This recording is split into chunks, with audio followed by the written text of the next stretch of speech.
If you were in college today, what would you study? With college today at my age? No, like if you were to go back. I had to go back. God. Probably study history. I really like history. And when I was growing up, that's not something you could study. Like in my family, you were an engineer or a scientist. That was it. That was the scope of what was. Oh, you could be a doctor for sure. Right. That was number one. Right. And maybe you could be a lawyer, but like history or economics or something like that, that was didn't count. So it's a shame. I think I would have enjoyed studying history. So no engineering, no finance, none of that. I mean, I never used engineering. I mean, engineering was fun to study, but I wasn't going to be an engineer. Right? It's not who I am. It's not what I am. Finance was fun. I'm glad I studied finance. I really enjoyed finance. I've made money because I studied finance. Money's good. But is that my passion? No. Maybe economics. But the way they teach economics almost everywhere is mostly a waste of time. So I think generally, if you want to study economics, maybe there's one or two schools in the world where you'll get a good education. Otherwise, study by yourself, learn it yourself, which is mostly how I've done it. Would you still go to an institution if you, like today, to learn? I mean, like if I was going to study history, no, because I don't think anywhere in the world are they teaching history properly. The humanities are so corrupt. Social sciences are so corrupt now that I can't imagine there's a place where you can actually study it and actually get. I mean, maybe they are. I'm maybe exaggerating, but it's a limited choice. Like most places, it's crap, and it's politically motivated, and it's biased, and it's storytelling that is not related to reality. And it's not the kind of history I would want to study. I mean, I'm interested in big stories and in like big scale history, and most of history today is minutia, right? They study little phenomena, and they don't want the causal relationship between where did this happen and this happened after that. They just want to study this little phenomena. But if I found a good school, yeah, I'm not against institutions. It's just that I think that American universities, in particular, some European universities, are just basically be corrupted by a lot of kind of the leftist ideology in the last 20, 30 years, more so than in the past, and lost their objectivity. So we're in a college campus, and a lot of people are trying to find their passions, what they want to do with their lives. Something I learned from Keith is that, college is a place to figure out what you want to do. So you should do everything. So in my case, I've done, I've taken all sorts of classes. I've done things I would normally do, like stand-up comedy, just to figure out what are the things I'm really good at that I enjoy. So how can students, either in high school, college, or even after college, like find that thing? Like in your case, you knew engineering wasn't that thing. So how would you? Yeah, I mean, I don't know. I think for each one of us, it's going to be a little different. I don't think there's one path. The key is to go to college with an open mind, not to go in unless you really know it. Like some people know.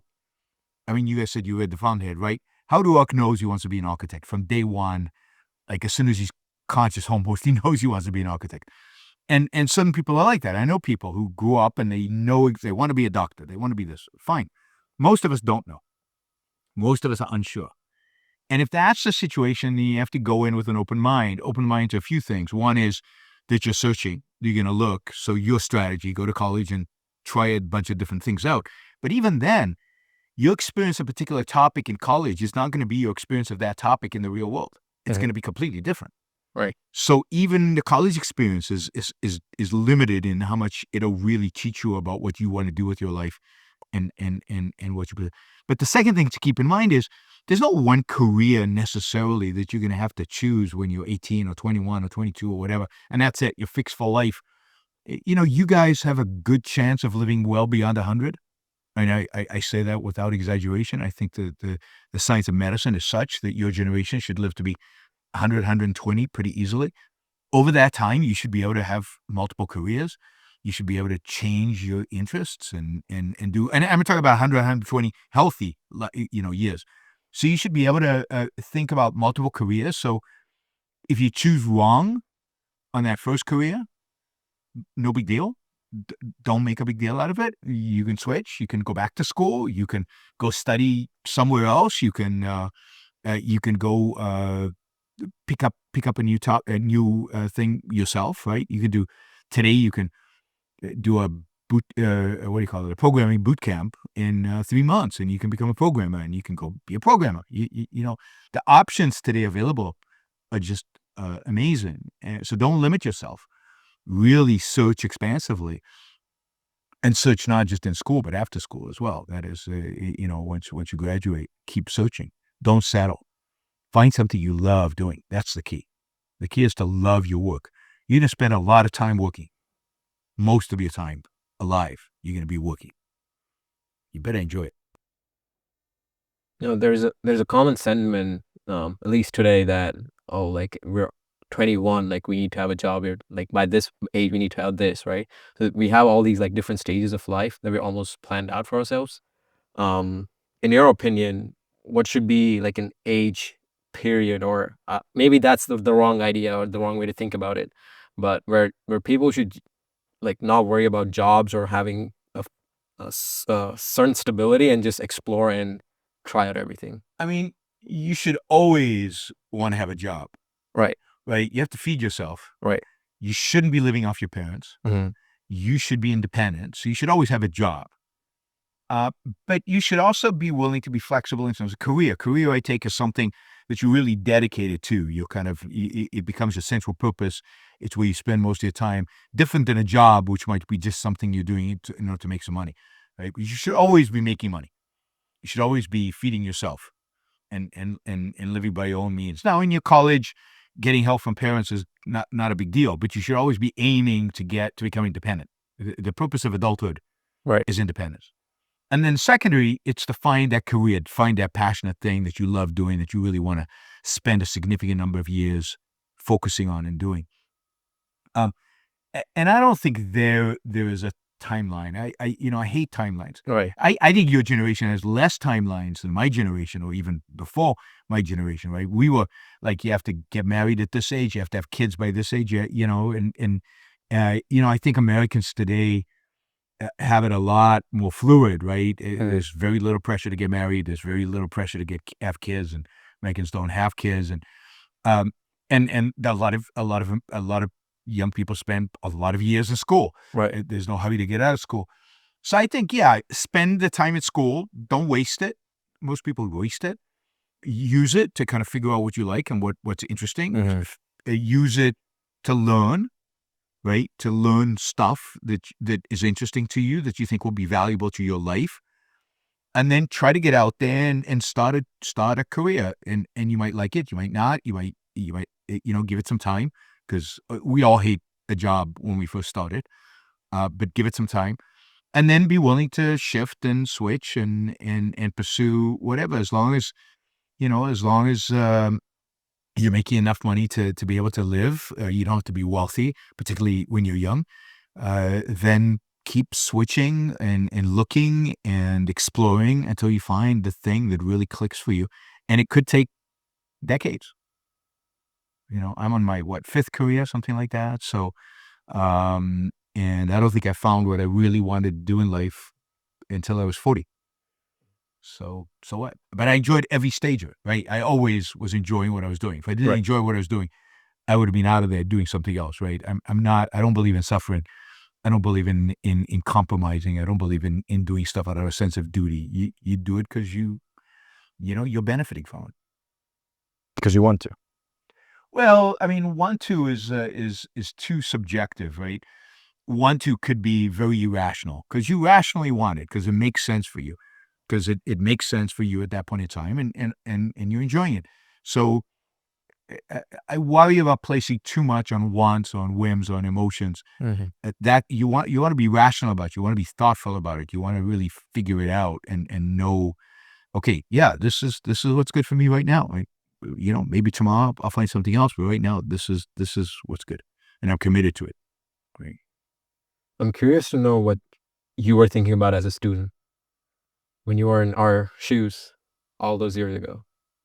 Did you have that clarity that you have today? Maybe less than Definitely less than what you have today. No, of course, less than what I have today. There's no way you can have Right. the clarity, at 20 that you have at 60. You're lacking. Right. You're lacking 40 years of experience. Right. Experience matters. What was I thinking? God, I can't remember what I was thinking when I was 20. When I was 20 in college, 22, 23, I was thinking about how to pass the exams. They were tough. Where I went to school, they failed students. I don't know if they fail. Here they fail people. In Stanford, they don't. The better the school, the less they fail, which is bizarre. But they failed. You had to work hard to get decent grades. Right. It didn't come easy. So I was focused on that. I already had a passion for philosophy and for ideas. So my spare time, I dedicated very much to figuring those out and to studying those. I had a passion for art and aesthetics, which I still have, but it started about the same time. So I spend my time, a lot of the time, enjoying and figuring out and learning about that.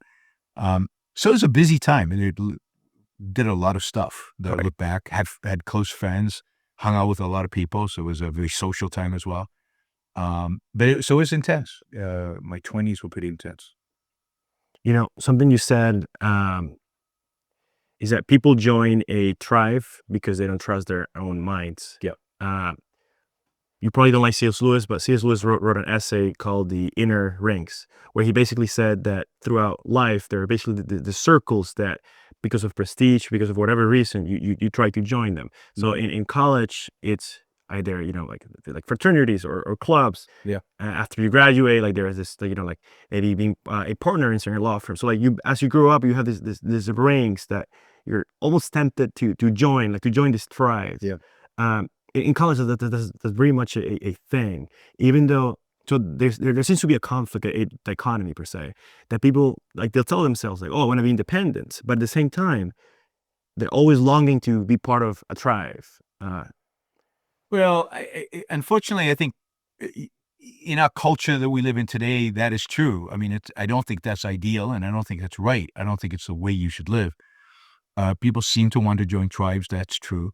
But I think that's a default because they don't trust their own mind. They don't trust their own judgment. I think the more self-confidence you have, the more self-esteem you have, the more you trust your own mind and you figure out that you can make decisions for yourself, the less inclined you are to join a tribe and to join a group for the sake of joining a group. So I don't know. I mean, again, my experience in undergraduate was very different because it was in Israel a long time ago. And it was, actually did it after the army, and there were no fraternities. There's no such thing at that time in Israel, at least. You basically studied. You had friends, so in that sense, you had a social life, but I wouldn't call that tribal. Or you didn't join a group, a particular group. You just had friendships, whether it was people studying the same thing as you or not. Right? It was just people who shared values. So I don't think we're tribal inherently. I think we're tribal default. Tribalism is a default on thinking. Tribalism is a default on rationality. It's a default on being independent. And I think we live in a culture today, particularly in America, but also in much of the West, where we teach kids not to think. We teach kids to feel, to emote, to express their feelings, to tell us what they feel. Thinking is denigrated. Logic is denigrated. Rational thought, reason. Nobody talks about reason in our culture and rationality, but they talk a lot about your feelings and how you feel about things. As a consequence, people reach adulthood not knowing how to deal with the world. The only way to deal with the world is through reason, through rationality. Your feelings don't matter. I mean, they matter to you, obviously, because you're experiencing them. They don't matter to the world. They don't change reality. Reality is what it is, no matter what you feel. And the sooner you understand that, the sooner you learn how to deal with that, the sooner you learn how to, in a sense, figure out your emotions, figure out where they come from, and maybe change them because they're often inappropriate. The sooner you become an independent human being. Too much of our culture today, people are not independent thinkers. They're not independent as human beings, and therefore they look for somebody else to tell them what to do. And that's what tribes do, right? Tribes, the essence of a tribe is somebody else telling you what to do, somebody else guiding you because you're too lazy or too afraid or too ignorant to make those decisions for yourself. Should you follow your heart or follow your mind? Should always follow your mind. And ultimately, if you do that right, your heart will not contradict your mind. That is, this idea that the heart has to contradict the mind is wrong. The heart, emotions, are consequences of thinking. Emotions are consequences of conclusions you've come to in the past. There are integrations that you have made, evaluations you have made about certain things. Like, you're little, a dog attacks you or barks at you, and you get really, really afraid. And now every time you see a dog, fear arises, right? You came to a conclusion, dogs are a threat. The emotion then follows, I am going to fear dogs. And you might be an adult, and a dog might bark, and you feel that fear, even though now you know, oh no, it's just a friendly dog that's barking, no big deal. You can undo that emotion by coming to a new conclusion, by understanding it and then reversing it by, psychological work. But so you have to understand that emotions are just automatic responses of our mind to past thoughts and past conclusions we have had. And if you can change them by changing the conclusions, by changing the evaluations, by changing the thinking that you have. And we all know this, right? You fall in love with somebody, you're infatuated with them, your heart, it all about them, and then they lie to you, or they cheat on you, or they do something like that. And now your evaluation of them has changed. And what happens to the emotion? It might lag, it might take a while before you stop liking them or loving them or whatever. But ultimately, it will stop. It will go away. Why? Because your evaluation of them changed. You have a friend. You really, really like your friend. You feel really powerfully attracted to this friend. But they screw up, and you don't like them anymore. You've come to conclusion, this guy's a bad person. Your emotion will change ultimately as well.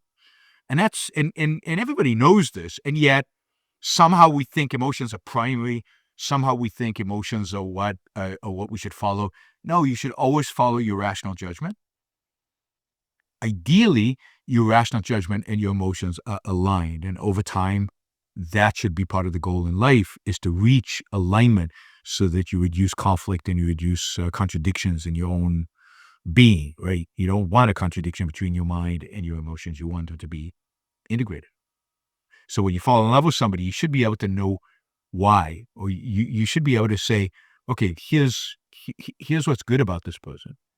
And if you come to the conclusion, no, they were actually a horrible person, why do I love them? Then that's a conflict. That's a contradiction that you need to resolve. One, either your emotion is leading you in the wrong direction, or your conclusion about this person are wrong. One of them are wrong, and you need to figure out which one it is. Ideally, you fall in love with somebody who's already good, and you can cognitively, rationally identify what is good about them that is ultimately led you to fall in love with them.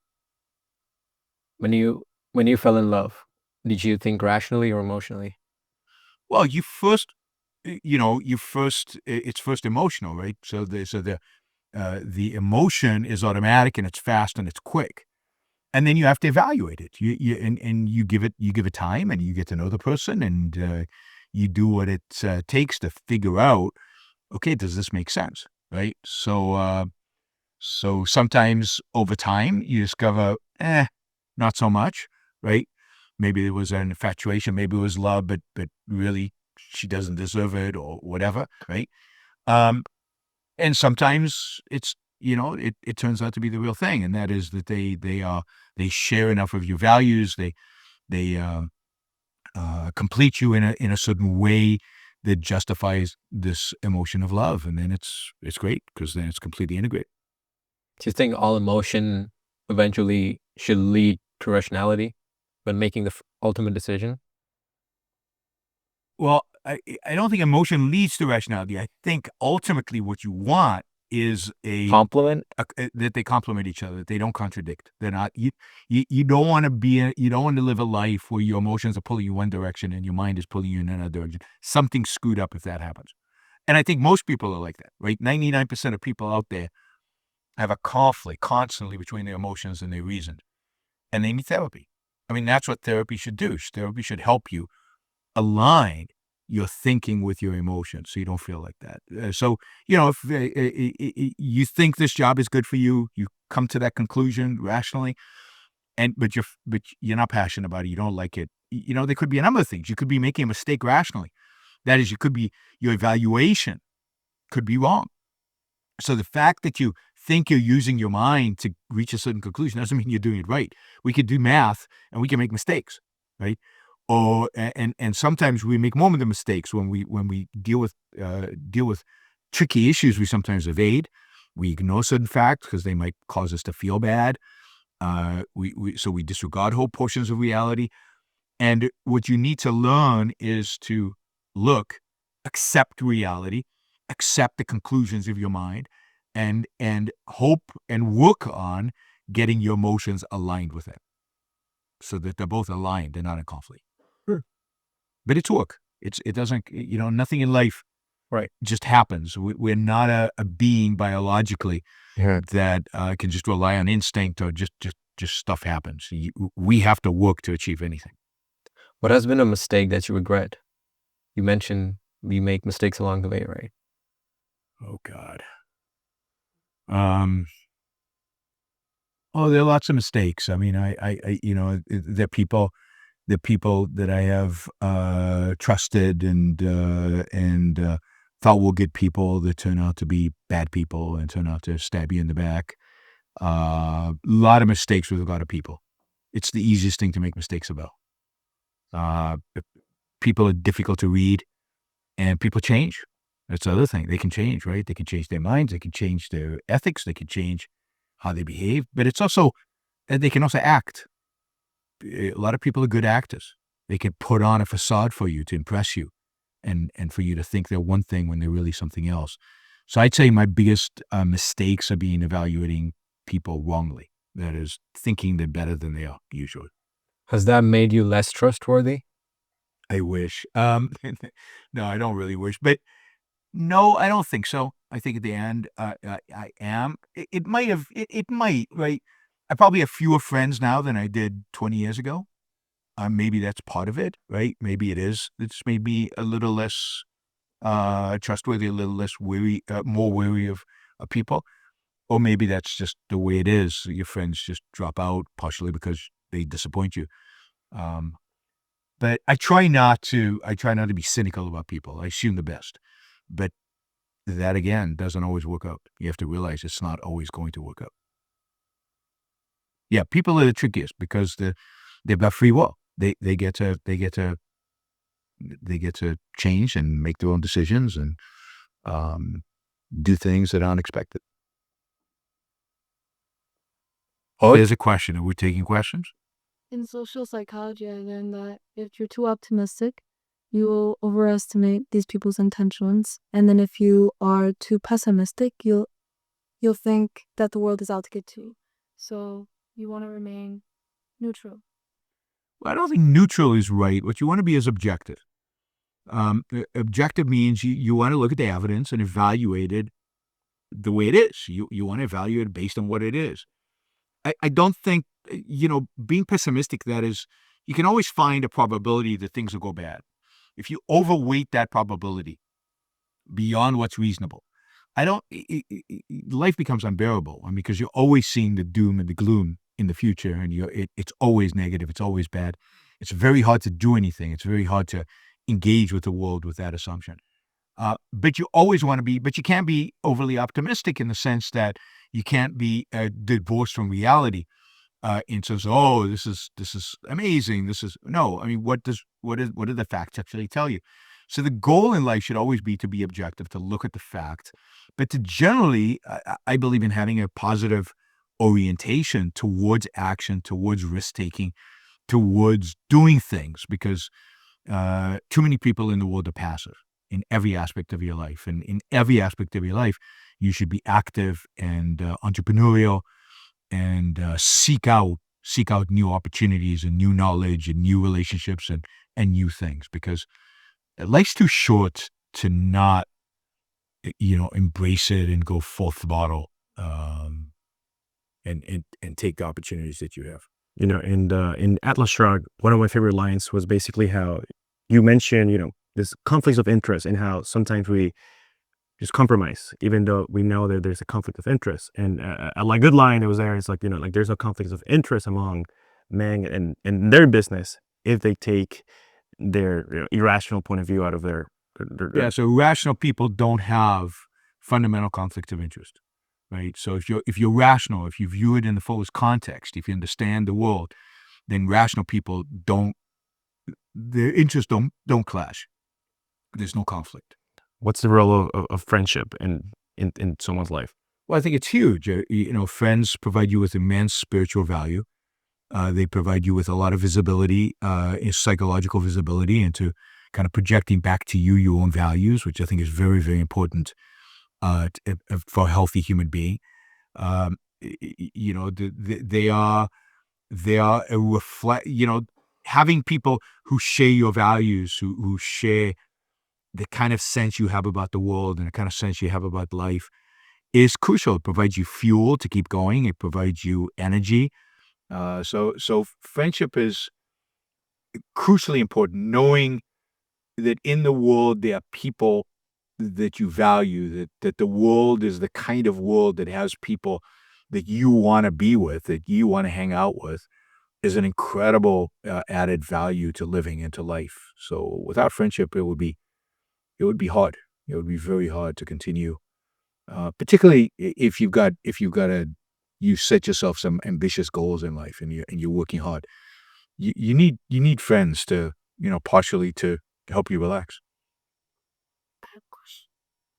So when you mention job, right? For example, you're working, you have your job, but then you're not truly happy or motivated with your job. So it's how logic and emotions don't align, right? So say we can align both of them. Would that mean you would actually get to like your job? And in that case, if you do, where does personality comes in?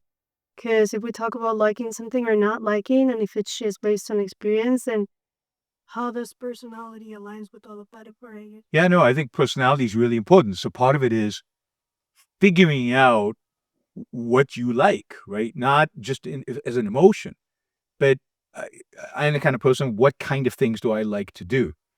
And making that an important parameter in your rational assessment of different job opportunities. So I remember when I knew I was going to be an engineer, right? When I went to college. And then the question is, what engineer did I want to be? And I knew from knowing myself that if I was going to be stuck behind a desk all day, I would hate it, right? That's not my personality. I need to be out there, do stuff. So I scanned all the different fields in engineering, and it looked like civil engineering would be the best because you actually interact with the world. You go out there into the field, you interact with people, right? There's a project, you see it built, you see something created in front of you. I said, okay, that fits my personality. Somebody else might say, no, I love the logical challenge of sitting in front of a computer and programming, which I can completely understand, right? That's a blast. I've done programming. It's a lot of fun, but I couldn't do it for long stretches of months or years. I don't like sitting behind a desk all day and doing that. So you have to take your personality. In other words, your values, what you enjoy, what you don't, not the momentary emotions you get out of it, but who you are and what kind of things you like into the equation when you're thinking about what kind of career you want to have. So emotions and personality would be separate, right? I'd say, I mean, they're obviously related, but part of your personality is your emotions. But I think the personality, if you've done a good job on yourself growing up, your personality is going to be fairly. It's going to change, but there's going to be a certain consistency to it. It's going to. Whereas emotions are going to fluctuate much more. At the end of the day, you create your personality by the choices you make throughout your life, and the more conscious you are about those choices, the more conscious you are about. There's certain things that you can't control, like your temperament, and I think I'm really restless, so I adapt to temperament that I can't change, right? Other things I think are changeable. A lot of our emotions are changeable if we work on it, but there's certain things that are not, and you have to take into account all the things that are changeable, the things that are not, and then make a decision about what makes sense for you, what kind of life you want to live. So being logical would be not only with the world, but with yourself. Oh, But definitely. logical about who you are. Yeah. And not see. So being rational is important, most important about yourself. And here, one of the things we don't teach kids, but we should, is how to introspect, how to look inside yourself, how to observe your own thinking, how to observe your own psychology, how to observe your own personality, how to observe your own emotions. We teach kids to repress their emotions. We're very good at repression, right? We teach kids how to look out. Maybe we don't teach anybody how to look inside. What is that? How do you learn how to look inside yourself? God, I'm not a psychologist, but there are ways to do that. Little exercises, like you could ask a kid at different ages. You can ask them, have them sit down, and this a parent should do. I'm not sure a school should do this. What are you feeling right now? Write it down.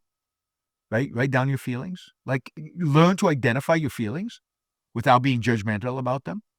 Would be a good thing. Or what are you thinking right now? Right? What is the process by which you're thinking right now? What is coming to your mind? And learn to observe that. Learn to observe the function of your conscious mind, of what's going on. So there are exercises that psychologists have worked on and have worked out that I think can be used for things like that. But again, it's not something that people do. It's not something that the culture thinks about a lot. We're obsessed about the world out there. We're less interested in the world inside ourselves. And look, and that makes sense, because for most of human history, the world out there was out to kill us, and we were barely surviving. Right, life expectancy was under 30, and you didn't survive for very long. There was not a lot of time when you were a subsistence farmer to do a lot of introspection.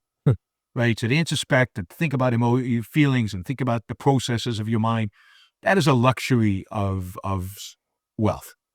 And human beings have only been wealthy, relatively speaking, for 200 years. Before that, we were all dirt poor and barely surviving. But that's what we should be doing today. One of the things that has helped me, like I used to listen to music when I would walk. Yeah. So I stopped doing that. Like I used to wear like headphones, and I mean everyone, I think, pretty much, especially like youth, is just wearing headphones, AirPods, headphones, whatever, right? And I think that kills that ability or that time that you have for yourself to think, because maybe you're in a bus, maybe you're walking, but having that time just to think for yourself, not having any music playing, no distractions, nothing, just observing. I think that's one way. I think that's absolutely right. Yeah. And I also think the music you hear when you're on the thing sucks and is probably destructive to your mind as well. I'm not kidding. I'm serious. I think most popular music is probably not healthy for you. So you've got these headphones on and boom, boom, boom, boom, boom, boom, boom, can be good for you. There's nothing good that can come out of that interaction. So I do think that having time to think, Right. to just ponder, to let the thoughts roll, is really, really crucial. And what we look for today is distractions, whether it's our phones, or whether it's headphones, or whether it's just the constant noise that is out there. We have very little time to actually do thinking. Right. And thinking about our own thinking, right? Not just thinking about what's out there, but also thinking about what's in here, or to plan for the future, to think about the future, to imagine the future. Those are all things you need time, and you need kind of freedom from stimuli in order to do. And again, your generation, more than any so far, it just lives with constant stimuli. Right. It's either music through the headphones, or video on the iPhone, or social media or text or something, always constantly engaging you. There's almost no time when you're just not doing anything except just thinking. And that's a tragedy. It's like that constant search for Instant gratification. and to not think. To not spend time with yourself. Maybe that's because yourself is anxiety creating. I don't know.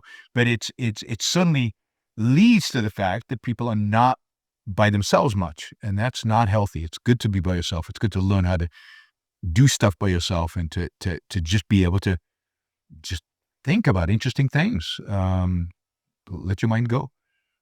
It's like once a person does not have a sense of a good sense of self esteem, they join tribes or they avoid being by themselves, or you're even thinking because like something happens within them, like they need that search of distraction, and sometimes that could be attributed to like, let's say like they don't really feel like they're good at anything, so like lack of competence, so like they seek substitutes such as like being charming or finding a boyfriend or girlfriend or whatever. Yeah, there are a million ways in which people find to distract themselves from their own deficiencies. Millions of ways, being a playboy, being enamored with material stuff, being constantly with earphones or whatever. Lots and lots of different ways to distract them from the work, in a sense that's required to actually live and to actually do the thinking necessary in order to live. And to get to know yourself, right? And that's kind of self-knowledge also requires the introspection, the work, the thought. And we just don't live in a culture that emphasizes or puts any weight on that. And we live in a very much an instant gratification, in constant stimulation, culture. So if you're there right now, like what can you do to regain that back, like that side of yourself? Like is it just like using your phone? I'd say stop. Stop the stimulate. Stop stimulating yourself constantly. Go for a walk without anything. Just go walk and see where your mind takes you. Try to guide that, right? When you're walking, try to think about something interesting. I think some of the most productive time I've had is just walking without, headphones, without anything. And just thinking about the world, my life, what I want to do, what my values are, who I want to, who you want to date, what is your career, what do you want to do after college? Imagining that, thinking that through, spending real time doing that is, I think, incredibly valuable. And I think we rush through life in a way because of all the stimuli. There's a certain rush through life where we never really have the opportunity to really think it through, test in our mind different alternatives, see what we think of them. So guide your thinking. It's not let go in a sense of just let stream of consciousness happen, but try to guide your thinking and try to discover more about who you are, what your values are. Do you like those values? Do you like who you are? Right? That's important because you might discover you don't like who you are, and then you've got to change. You want to like who you are. You want to like what your subconscious is feeding you. Right? So, but that is, again, I believe we have a lot more control over who we are than what the world out there thinks. Or, most of the world out there thinks we're either creature of our environment or creatures of genetics. And I think we're creatures of ourselves, that we create who we are, and it's choices we make, it's decisions we make. And we can guide that, we can control that, and we need to take the reins of that, right? You need to take I think Ayn Rand has something about, you take the reins of your soul. You need to build your soul, right? You need to build it. You create it. But if you don't, then it's just any garbage that comes in from anywhere, from TikTok or from whatever, just gets embedded there, and you have no control over it. It becomes a mishmash, and most people are unhappy and have these conflicts between their explicit ideas and their emotions because they don't know where their emotions are coming from. They don't know where their evaluations are coming from because they bought them in secondhand from the tribe or from the stimuli that they've just mindlessly absorbed. You might find this interesting. So we were starting a company and we were trying to figure out, like sometimes it's useful to know what people are like. So we were just, like what are college students like? So we just went on YouTube and just looked up day in the life of students. Yeah. And it's actually very interesting because everyone's pretty much the same. And so like most of the time they spend the times by themselves, actually, which is interesting. But that time is either they wake up, you go to class, they come back home, they watch Netflix or something or YouTube. They go to class again, they go eat. There must be a social media in between. Yeah, I mean, social media, Right. and so on and so forth. Listening to Spotify music on the walk, things like that. And then after everything is done, they usually go to the gym, which is interesting. Like every single person, gym. Why? Not really sure why. Like everyone's just like going to the gym, and then they just come back, watch more Netflix, eat dinner, done. I don't know. Would we have an obesity crisis if everybody really was going to the gym? What? and it just seems like once people don't know what to do, they just, I'm gonna go to the gym, like, yeah, whatever. So no social life? From those videos, that was the interesting thing, because So it can be one of two things, right? Like it's a very specific group of people who tend to make these videos, right? People who enjoy being by themselves. So it's like an observation bias, right? Like you're seeing a very Probably, yeah. particular subset of people. Probably. Um, And it takes a certain personality to make a video of yourself and put it up online. right, exactly. It's like the obsession people have with selfies, Right. right? I don't get it. Why would I want to take pictures of myself? Right. Constantly, every way, like from every angle possible. I don't think I've ever taken a selfie of my, it just doesn't strike me as, what's that? you should do it right now. I've done a few, but very, very, very few. But it's a sudden narcissism that people have. So I think somebody making a video of their own life is a particular type of person. So you definitely have selection bias. Right. I mean, even if you ask people, like most people feel like they feel lonely, or like they don't feel like they have friends. Which In college, yeah, it's a weird thing to understand. But if you go like online and you ask people, like they don't feel like it's weird. Yeah. Because Technology. yeah, who knows? Yeah, but Because how you interact through social media, it's a different environment than interacting with people face to face. And we have more practice online now than in face to face. So of course it's going to be. is this also, you think, a post-COVID phenomenon? I What do you think think it's goes part on? of the reason, for sure. Yeah. Like- Because people for a couple of years were not allowed, supposedly, to interact with one another. I mean, who knows? I mean, you could say that, and that's easy. Like, like people like forgot how to like be with people, but like that's not convincing to me. What do I think people do? the bigger issue is, what do they do when they're alone? And my suspicion is that they're not really being alone in the sense of actually using their time to think or to It's more learn doom about scrolling. themselves. Yeah. And even music, right? Music at its best is unbelievably contemplative. It's emotionally stimulating, but it's also cognitively stimulating, and it's almost like meditation. It really is. It really consumes you emotionally when it's done right. But most popular music is just sugar. It's like you're just consuming little pieces of It's the dopamine sugar with rush. no nutrition. It gives you a little rush, and it adds nothing to your life. And but it provides you with constant stimulation that adds nothing, right? But sitting through a symphony, if you do it right, will actually nourish your soul, versus listening to the same beat, which all popular music seems to have basically the same beat, is just mind numbing, and it numbs your mind. It provides stimulation. It feels like you're doing something, but you're not doing anything. You're just numbing yourself.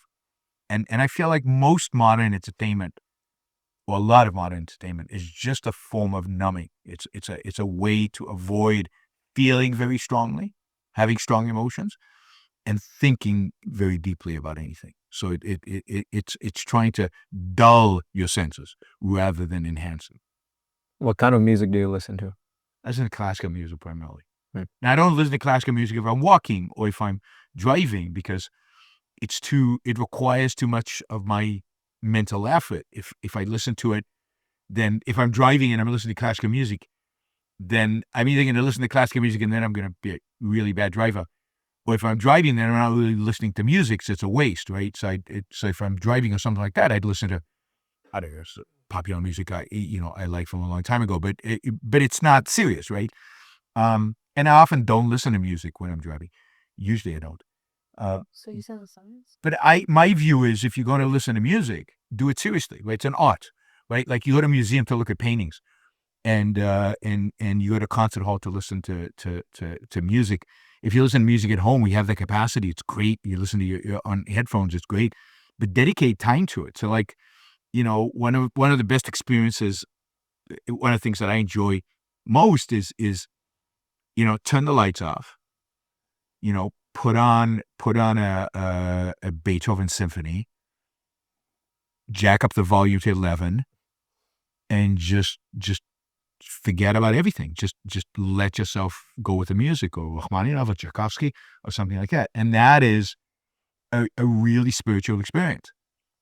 And it's stimulating, it's energizing, and it has the same benefits, I think, that Some people claim meditation provides them, but I think even more so because it does something significant to you. But that's because your focus now is on that. It's not, you're not getting sugar, you're not getting instant gratification, you're getting a prolonged experience. And I think that's what good music can do. That's what a really good movie will do for you. That's what a really good anything. This is why one of the things that your generation is missing out on is not reading, right? If you don't read novels and you don't get absorbed into that world of a novel and you don't get to experience that world and you don't experience the heroes and experience the struggles, you're missing out on an experience that teaches you a lot about yourself and how you respond to stuff. And so again, instant gratification, short, everything has to be very, very short, TikTok videos, rather than immersing yourself in an experience is something that really nourishes you and provides you with real values. Would you think movies and books work the same? No, they're very different. Movies are fundamentally visual. And visual stimulation is very different than a book. A book is much deeper. In a book, you can read about somebody's thoughts, and since the world is not provided to you, you have to use your imagination to see it. So author describes a scene. You have to provide the visual. So you're stimulating completely different parts of your brain when you read a novel, using it differently. A book takes longer than a movie will, right? And you get to know people in far greater depth, right? The characters, you get to know them because in a movie you're only seeing them from the outside. In a book, you can see them from the inside as well. So I think they're very different experiences. Movies are shorter. They're great. I love movies. They're shorter, but even a movie, to get the full experience, it needs to be watched in a seating, and it needs to be good. Do you think they can make movies like books where they say it in a different narration where it's like, and Joe actually I don't think so. Partially because, if you want to read Victor Hugo's Les Miserables, it's going to take you 3 weeks, a month, 3 months, maybe. It takes you a long time. It's a big book. And you're in that world for a long time. You're constantly thinking about it. You constantly, the characters are in your life, whether you like it or not. You kind of, if you really get sucked into a book, it's really hard to let go. I always hate ending a book right at the end because you those characters leave your life, and it's kind of sad. But so no, I don't think a movie can ever replace literature. I think they're two distinct forms of art. They have their place. They provide you with different values, different stimuli, different experiences. I wouldn't give up one for the other, right? Each one has its place, but I think that what's happening is reading requires more effort because it requires more time. It requires more focus, concentration. You're not just getting it delivered to you right immediately sensorially. You actually have to do the work. And unfortunately, I think we're seeing that with every generation, people are reading less, and they're expecting in a sense, they're expecting intravenously right into. They wanted the immediacy of a movie, or immediacy of TV, or immediacy of a visual stimulation or audio stimulation, rather than actually doing the work. What about a podcast? Sorry. I don't think podcasts are not art, right? Podcasts are stories, but they're real life. They're nonfiction, and I don't think nonfiction will ever give you the experience of fiction. Art has a very, very unique role in human life, and you cannot do without it. And I know. Again, most people don't have art, right? Most people don't know anything about art. They don't experience it. Maybe they'll watch TV a little bit. They'll watch a few movies, and that's it. That'll be their satisfaction. But they'll never actually fully live, because they'll never actually fully understand and embrace the role of art in human life. But you need art. You need, and the more of it, the better. And the more different types of it, the better. So you walk into my house, right? There's sculptures everywhere. The paintings on the wall, and it might be just posters, right? It doesn't matter to me if it's an original. It would be nice to have originals, but if something's beautiful, the value doesn't increase for me that much if it's an original. posters on the wall. Everything's aesthetically laid out because I believe in beauty. I think beauty is really, really important. And, I have a good stereo system for listening to music. I have a big television so I can watch movies the way they're supposed to be watched. I value these things. I think these are really, really important parts of life.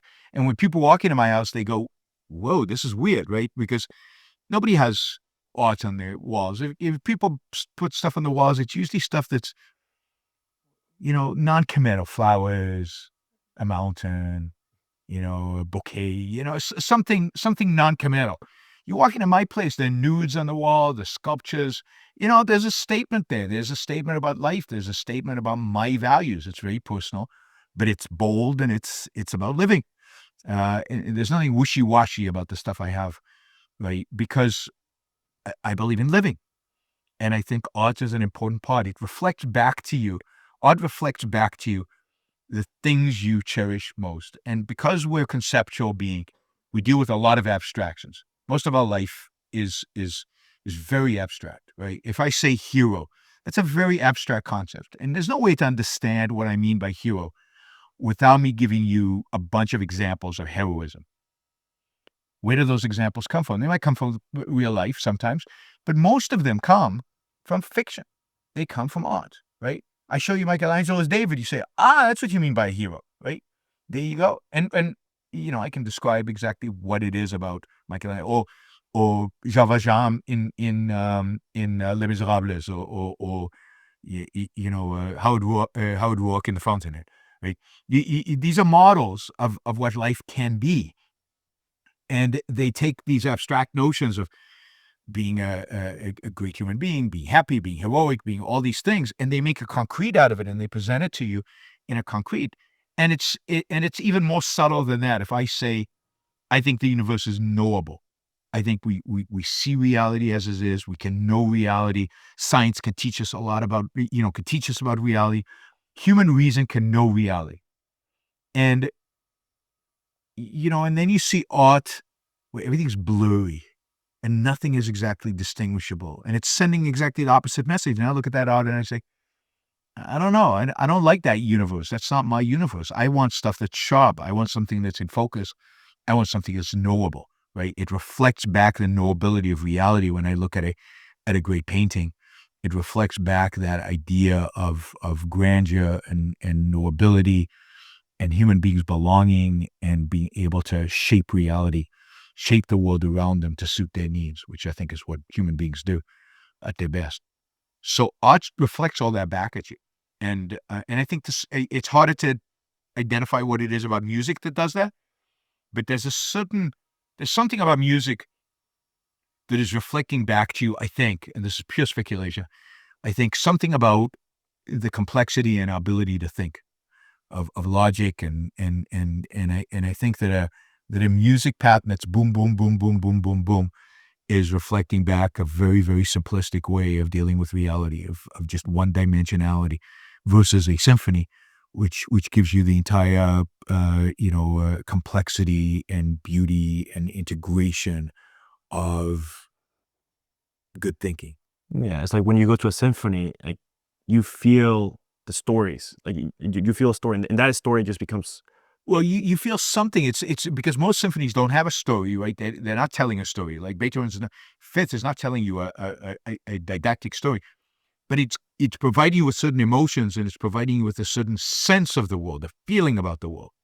And that's what great music does. It's the one art form that goes directly to your emotions and stimulates it. If you had to make a movie, what would it be about? Oh God, I don't know. Because it maybe if I knew that, maybe I'd make a movie. Right? I'm not an artist. I can't Come up with something. I know it's not my thing. I'm not creative in that way. Okay, fair enough. What I'm message? not an artist. What message would you like to give? Well, generally, I like heroic messages about the ability of human beings to thrive and be successful. I like particularly messages that emphasize the role of the mind in that thriving and that success rather than just physical strength. I mean, action movies are great because they have heroes, but they're oriented towards the physical almost completely, right? It's all about physicality. It's not about. It's very rare that you have an action movie where the guy's thinking, or the gal is thinking, where they're actually solving problems. So I'd like stories where problems are being solved, where people are thinking, and where they're achieving heroic things. They're changing the world in dramatic ways. Okay, tell me if I'm wrong. I think I found like a common thread. In psychology, there's a thing called automatic thinking, and then there's controlled thinking. Automatic is humans need humans are basing their thoughts on stereotypes. They need an answer very quickly. And I think that's what we use to absorb instant gratification. We don't want to think, we just want to absorb. And then there's controlled, where you have to train your brain, put a little bit more energy to overcome the automatic thinking, and use your neocortex and stimulate other parts of your brain to actually think rationally. I think Yes, I think one is thinking and one is not. So the automatic thinking is not thinking. It's just absorbing. It's just stimuli. It's Rand called this, being at the perceptual level. You're not actually abstracting. You're not going to the abstraction. You're just accepting the concretes that are flashing by, and they're stimulating whatever they're stimulating. Whereas thinking actually requires effort. It requires slowing it down in a sense, and using reason, taking information that your senses provide, information you already know, integrating it, coming up with new ideas. That is actual work, and that doesn't happen quickly. Now you could train your automatic. You can take your conceptual thinking and automatize aspects of it, right? So when you drive, you don't, you guys don't drive manual shift, but in the old days when we drove manual shift, you don't think about switching gears. Right. You It's just just do it. natural. It's just kind of, Yeah. and you're not thinking about, I should look here, I should look there. You just do it, right? But when you first drive, you don't. When you first drive, everything is like, am I looking? Where am I supposed to look? How do I? Because you're still training your mind, but at some point you automatize it and it's done. When you play tennis, I don't know. The first times you swing at a ball, you have to think about, oh, okay, am I swinging right? Is my hand right? If you're going to become any good at it, you better automatize it. It has to be automatized. So certain things can be automatized, but the actual thinking to be able to come up with any kind of achievement, any kind of move forward, if you want to improve your tennis, you have to think. You have to figure out what your problem is, Right. and improve the stroke until you automatize it, right? So to get to where you need to be, you always have to do the thinking. The thinking is the path to get there, even if ultimately a portion of it is automatized. And anytime you want to change it, you have to do the thinking again. so. During those moments that people will just automatically react in a way, maybe based off their emotions, off of rationale that they've had in the past, right? In that moment, would you recommend them to be introspective? That is the moment that they could actually learn the most out of themselves. Yeah, I think absolutely. When people are swept away by emotions, it's a good time to think about, why am I feeling this? Where does this come from? Is this consistent with how I want to live, with my values? And if it isn't, then why isn't it? Are my values wrong? Maybe are my emotions inappropriate?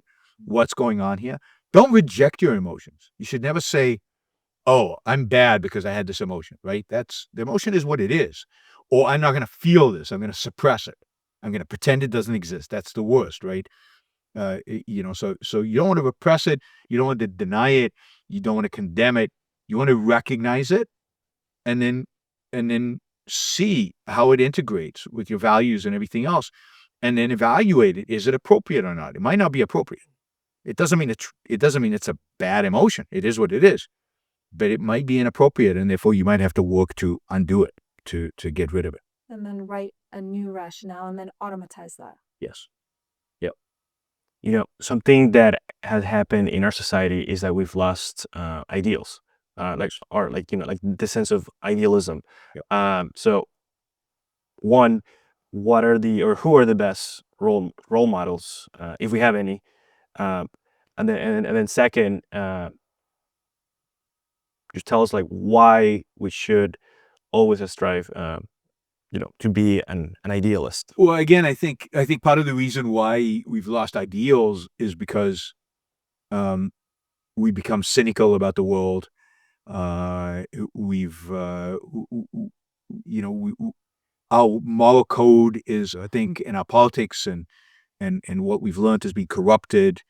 We're not sure what ideals should be. What should we strive towards? Everything's being knocked down that seemed to have been an ideal in the past.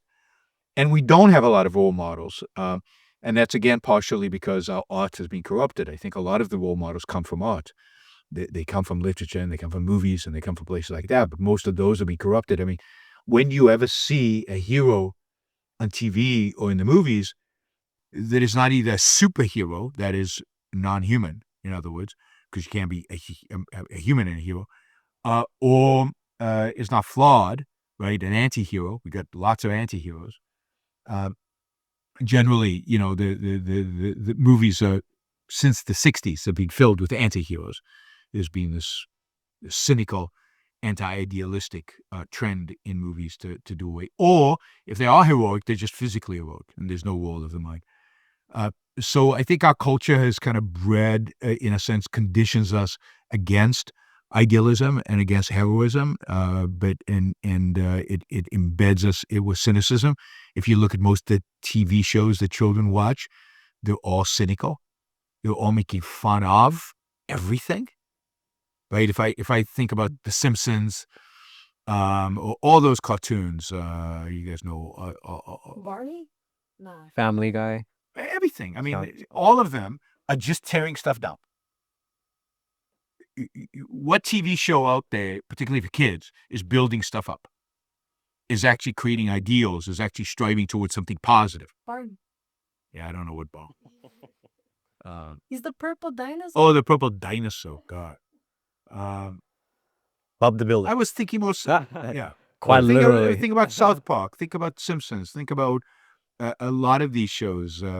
Black Mirror. Futurama. Yeah, I mean, I don't even know them because I've never watched Or them. for kids. But some of them I know. And they were all about knocking stuff down. They were all about making fun of. And there's almost no idealism. There's no striving towards values. Because we live in a culture philosophically that's anti-values, anti-achievement, anti-success. We also live in a culture where you're told that you're basically determined by your genes. You're determined by your ethnic group. You're determined by your cultural context. You don't have control. We don't grant you agency. We grant the group agency, but not the individual agency. So ideals are out. What are you going to strive towards? You don't control it anyway. So you have to have the right kind of philosophy. You have the right view of man in order to strive an ideal. And I'd say the role models, I mean, this is why many reasons I love Ayn Rand so much, because she creates these amazing role models. She creates ideals, ideal women and men who you want to be like, and you want to strive to emulate. She provides you with a philosophy that basically says you can achieve and you need to achieve. Right? You're only going to get your self-esteem. You're only going to be happy if you achieve. If you take life seriously and you make the most of it and you do the most with what you have. Only then can you be truly happy, and only then can you have the kind of self-esteem that leads to happiness. So she takes life seriously, and taking life seriously is a form of idealism. I told you I like the Korean show, Mr. Sunshine. And it's a great example of a TV show that could never be made in the U.S. because there's not a cynical line in the entire show. It's truly idealistic. It has a heroine and a hero that are, wow. I mean, they're great. They have values. You might not agree with their values, and they don't agree with each other about their values. That's part of the conflict of the show, right? They have a conflict of values. But they take their values seriously. They take their life seriously.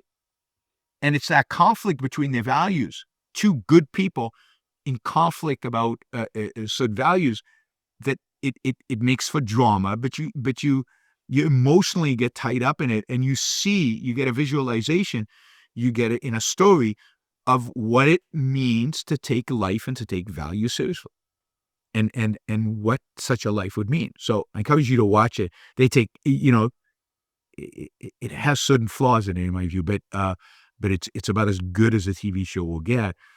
almost everything on American TV and I think European TV is either super dark. It's about, horrible murders and people doing bizarre things to one another and, detectives solving the problem, usually through luck, not really through, logic and deduction. Or it's cynical. Like there's a hero, but he's kind of funny and he undermines himself constantly and he's falling apart. Or the other characteristic in the world out there is that the good guy will be, there are a lot of movies like this, right? The good guy is boring, divorced, miserable, poor. The bad guy, happy, gets all the women, parties all the time, has a great time, right? Vice leads to joy. Virtue leads to suffering. And that's the kind of world we live in, where that is the belief. And how can you be idealistic if you believe that, right? So idealism leads to suffering, right? To be virtuous is suffering. But that's what our culture is about. And that's part of the horror in modern culture, is that it associates virtue with suffering. It associates goodness with unhappiness. Did you see the movie Whiplash? Yes. What do you think about it? It's excellent because in the movie Whiplash, there's a real dedication to values. There's a real dedication to achievement, to greatness, and it shows the kind of work ethic that is required to do that. Now, there's certain aspects of it that entail the brutality of the teacher to gain that.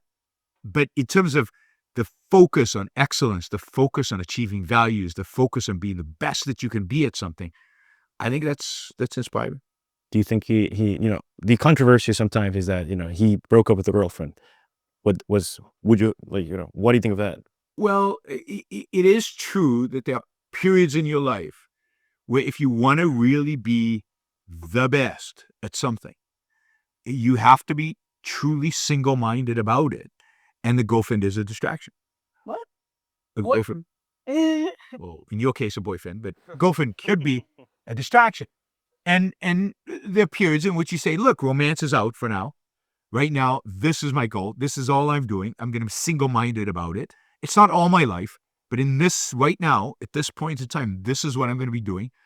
And, sex and romance, I don't have time for them right now, which is completely appropriate. And I think in our striving towards that kind of excellence, there is an element in the movie that suggests that, you can't really achieve both, right? Romance and excellence. And I don't think that's true. But there are periods where that is probably true, right? You just have to dig it. So, take Michael Phelps, right? The swimmer, right? Did he have time for a girlfriend? Probably not when he was training for the Olympics, right? This is all he did. He swam. It's all he did.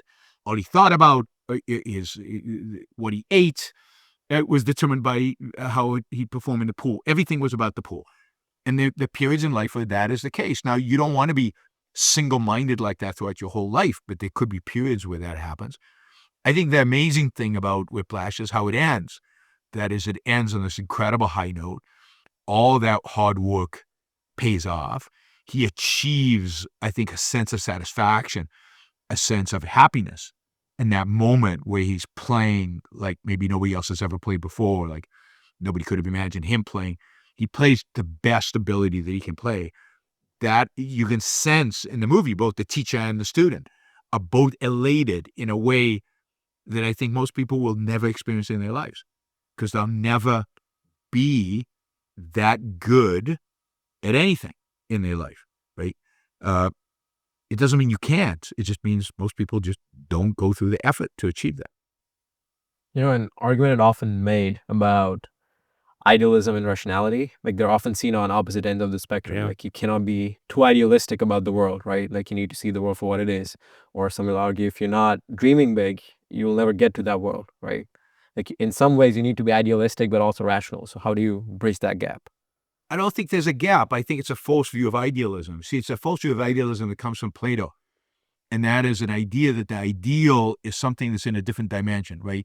Plato has this construct of the world where there's a world of ideals, right? There's a world of the perfect, but it's in a different dimension. You can never reach it. It's the philosopher king can observe it, but nobody ever sees it. Certainly mere mortals like us can't really access the world of ideal. But that's a false conception of the ideal. The ideal is the possible. The ideal is the rational, right? So it's taking what we know about the world and doing the best with what's given to us by reality. It's not denying reality. See, idealism, again, in the Platonic sense, is a negation of the real world. It's a negation of reality, and therefore they create this dichotomy of the ideal versus the rational. And I'm saying, no, the ideal is the rational. The rational is the ideal, right? So it's being a hero, not a superhero, because superheroes don't exist. It's being a hero. That is understanding what heroism means in your life, in this world, not in some other planet, not in some other universe, not in another dimension, but in this world, and being the best human being you can be in this world, being a heroic human being in this world. So idealism and rationality go hand in hand. Idealism that's divorced from rationality, often leads to tragedy, often leads to horror. People striving towards non-rational utopias leads to some of the greatest horrors of humankind, right? Whether it's communism or whether it's fascism or whether it's Islamism, or there are a lot of these horrific ideals that are in another dimension that lead people to do horrible things in this world. But you want the integration of rationality, this world, facts, with what is the best that we can make this world into. Yeah, just today in the dining hall, I was talking to this guy, and he was telling me that he life is suffering, and having goals and desires, it's suffering, and like doing things that you want to do, it's is risky or irrational. And I was like, look, it's not. And then like doing what you want to do is the most rational thing you can do. Like it's not a thing. But again, it depends what you want to do. Like what you love, like what you. Yeah, but even you love. Some people love the wrong things, right? Sure. So it all has to be rational. It has to be based on reality. It has to be based on what is rationally, scientifically going to make your life better. But it's look, we live in a culture and have lived almost forever in a culture that believes that suffering is noble, that suffering is idealism. That you can't be an ideal unless you're suffering, right? Nietzsche slave master morality. Well, Nietzsche wants to abandon morality because the good thing about Nietzsche is he recognizes that Christian morality is deadly. Christian morality is bad for you. It's a morality of suffering. It's a morality of defeat. It's a morality of struggle. It's a morality that leads to death and suffering. But instead of coming up with a better morality, coming up with a moral code that can guide human life towards happiness, Nietzsche rejects morality. He does away with it and creates an Ubermensch, a superhuman being who doesn't have to deal with morality, can do anything and lets his will, his emotions, unleashes them. That's all wrong, right? That's all wrong, except for the part of recognizing that it's true that Christian morality is very harmful to human life. And not just Christian morality, most conventional morality is a morality that leads you to this view of suffering. I mean, this is what we're trained. I often tell people, you go to a museum and you look at paintings of saints, they're not happy. They're not like having a good time. They're all like got arrows sticking in them. They're all on the verge of dying. They're all suffering. Suffering is the essence of virtue in our culture. And that's sick. There's something really wrong with our culture.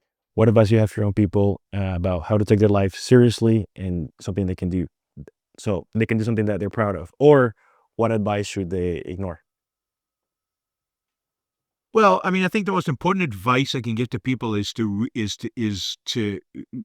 rethink their moral code, rethink their focus on suffering, and they focus on other people, and they focus on satisfying other people, and really devote real effort and time to thinking rationally about what's good for themselves and what's good for them, and how they can make their lives the best life that they can have over the long run. How can they achieve great things with the life that they have using their mind? The most important part of this is use reason, use your mind, and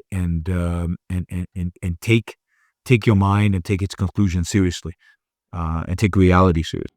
I was thinking of a communal model of like how you would speak to yourself, and it's like you have your rational voice, and you should continue. You have your rational voice, and then you have your ideal voice, and you may have your inappropriate voice. Like you shouldn't, because you have all these conversations within yourself. But if you make I the don't see it like that. I mean, again, I don't see a conflict between the ideal and the rational. they Uh, conversate. I don't think so, because I think that to me they're the same voice. To be rational is to be an idealist, right? It's what am I rational for, right? I don't believe in fantasy. I don't believe in science fiction. In creating imaginary worlds, idealistic imaginary worlds. I want to deal with this world, with reality, with facts. And then I want to take those facts and I want to try to shape the world and make it better, make my life better within it. And that's my ideal. My ideal is my life within this world, not an imaginary world. So the conversation is not between reality and non-reality. The conversation is within reality. How do I make the world the best that I can make it for me? How do I shape my environment to make it good for my life? And how do I shape my own soul, my own life, my own experience of life in the best way possible? But those different characteristics, they would be ideal, rational. They would be fed by your experiences. If you take your experience of life seriously, you would have multiple conversations within yourself because life is very complex. I don't think life is as complex as we try to make it out. I don't view it. I don't have conversations within myself. I have a conversation, basically with myself, but I don't have different voices in my head arguing different things. It doesn't. I mean, my consciousness doesn't work that way. And I try to look at reality and integrate the facts as I know them. I try to integrate them around certain principles that guide my life. And I try to stick to those principles guided by an idea of living the best life that I can live. And doing it rationally, doing it independently, doing it honestly, being productive, and kind of the fundamental virtues I think one needs in order to live a good life. At the end of our shows, we have a section called overrated or underrated. So we ask you a question or a statement, and you tell us what you think. The first one, billionaires, overrated or underrated? Underrated. Oh, you want me to explain? Just you quickly. Yeah, billionaires are like I mean, in a free market, a lot of the billionaires, the people who make the modern world. They're the people who shape the world in which we live for the better. The reason they're billionaires is because lots of people want to trade with them, because lots of people want the stuff that they produce, the stuff that they create. Billionaires are the good guys in this world. Next one, Ben Shapiro. God. Well, it depends by whom, right? He's underrated by some and overrated by others. Yeah, look, Ben Shapiro's super bright, super smart. He's really quick. You want Ben Shapiro on your side in a live debate, because his mind is like this, and he comes up with great examples, and he's very, very sharp. He's also wrong on a bunch of stuff, but it's a mixture of some good and some bad. Probably overall, the bad outweighs the good, primarily because he's just too religious for what I can handle. Would you ever debate him or consider? Sure, I'd love to debate Ben Shapiro. Yeah, that would be fun. I've done a show, so he's interviewed me. Yeah. That was fun, and I'd love to debate him. Anytime he wants to debate, he knows I'll take it. I'll take him on. So, he knows I'm willing to debate him. But he has no incentive to debate me. Not because, I'm that good, but primarily because he's got like a audience that's, a million times bigger than mine. So he's not gonna get any value from debating me. I would get a huge value from debating him, because I'd get massive exposure to an audience I don't typically have. Disney, overrated or underrated? Depends when. It used to be underrated. Now it's probably overrated. So it used to produce great movies and some of the best entertainments and movies you could find. So the animated movies, whether from the very distant past or even from the 80s and 90s, which I know for you is a very distant past, but for me it's not that long ago. But the stuff more recent is very mixed. Some stuff's good. Sometimes a lot of the stuff they produce is not very good. But Disney goes through these periods. So right now it's probably overrated. Do you still follow them? Like What's that? what they make, do you still follow it? I like movies. So I pretty much follow everything. Uh-huh. I don't follow them very closely because they haven't made anything super interesting. I think the last Disney movie I watched was Encanto, which people told me was really, really good. I thought it was okay, but I wasn't that excited about it. It doesn't compare to the classics. I mean, they have some really amazing movies in their past, right? Star Wars. Overrated. Overrated. Oh, definitely. Why is that? Because it's not that interesting. Sorry, guys. I know. This is I'm touching on religion. Yeah. It's superficial. There's no sense of what the good guys are fighting for. We know that the bad guys are bad and they're evil. There's very little depth in it. It's like a shallow Western. But a lot of special effects, and the special effects, looking back particularly, are not that great. The best thing Star Wars has done was this latest show that they did. Mandalorian?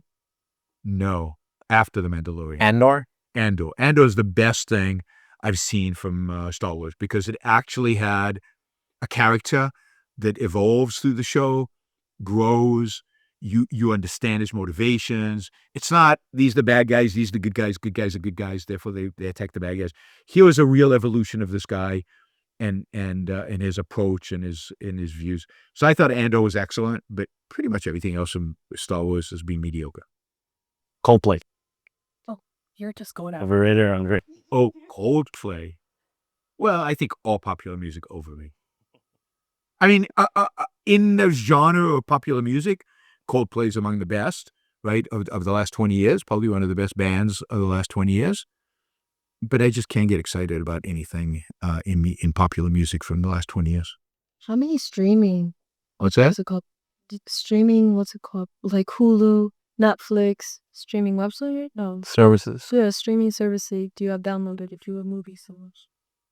Yeah, I think they're underrated. I think they're fantastic. I mean, the very fact that I have in front of me a library of hundreds of movies, thousands of movies and thousands of TV shows from all over the world. I can download a show from Egypt or from I was just watching a British show on the flight here, and I can watch them on planes. I can watch them anywhere in the world, anytime, at a marginal cost of zero.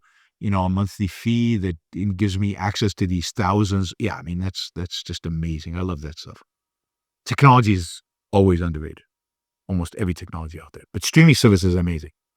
One of my professors actually told me that old brains are navigating new technology. And that's why we have like the depression of teenagers that were foreign into the technology, just like right when they entered life, technology was present in their life. That's why depression has been so high. I doubt that's true. So we were told when I was growing up, that the reason kids were depressed when I was growing up is because of television. And generation before me were told that the reason kids were depressed growing up was because of radio. Old people don't like technology, and they always think it ruins young people's lives, whereas I think old people ruin young people's lives. I think it's the ideas that old people teach you that are ruining your lives. Say, if you're taught from a very young age that the world is going to end, that, every time you use a plastic bottle, you're destroying the world and you're about to kill it and everything on it, then it's pretty depressing. Life sucks, right? And you have grown up, your generation more than any other generation has grown up with the idea that catastrophe is just around the corner. The world is going to end tomorrow, and it's going to end because of what you do. You're causing it. That is the most depressing thing I can think that old people do to young people. They blame you and they tell you have no future. You have no future economically. The economy is going to collapse. You have no future environmentally. The world is going to heat up and we're all going to die. You have no future geopolitically. We're all going to, World War III is going to happen any day now. We're told now, right? It's just going to break out any day now. It's super depressing. unless you can step back from it and say, yeah, most of this is bullshit. And then the last one, we have Einstein right here. So Einstein, overrated or underrated? Oh God.